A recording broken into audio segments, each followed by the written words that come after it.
না, ভারত মুসলমানদের হত্যা করা বন্ধ করো, তা না হলে আমরা 18 কোটি মুসলমান অস্ত্র নিতে বাধ্য হব। ভারতে আছে 42 কোটি মুসলমান।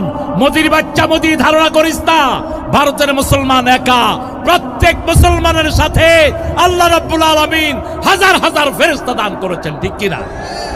আমরা যদি অস্ত্র হাতে তুলে নেই, পালানোর জায়গা পাবে না। কারণ আল্লাহ ওয়াদা দিয়েছেন,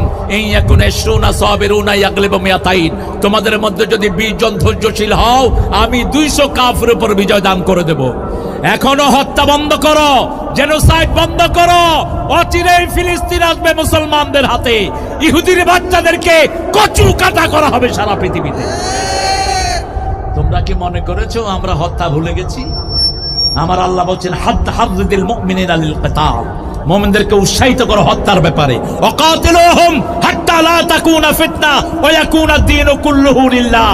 আবার সূরা বাকারায় বললেন ওয়া ইয়াকুনা আদ-দীনু লিল্লাহ, আর সূরা তওবায় বললেন ওয়া ইয়াকুনা আদ-দীনু কুল্লুহু লিল্লাহ। যতক্ষণ পর্যন্ত পরিপূর্ণ দিন কায়েম না হয়, তোমরা অস্ত্র ধারণ করো। আমার নবী হাতে অস্ত্র নিয়েছেন। আফগানিস্তান অস্ত্র নেয়ার কারণে আজকে পৃথিবীর 3 নম্বর পজিশনে আফগানিস্তান, ঠিক না ঠিক? তাদেরকে জিজ্ঞেস করা হলো, তোমরা কিভাবে এই জায়গায় এসেছো? তারা বলেছে, আমরা ক্ষমতায় বসিয়েছি লা ইলাহা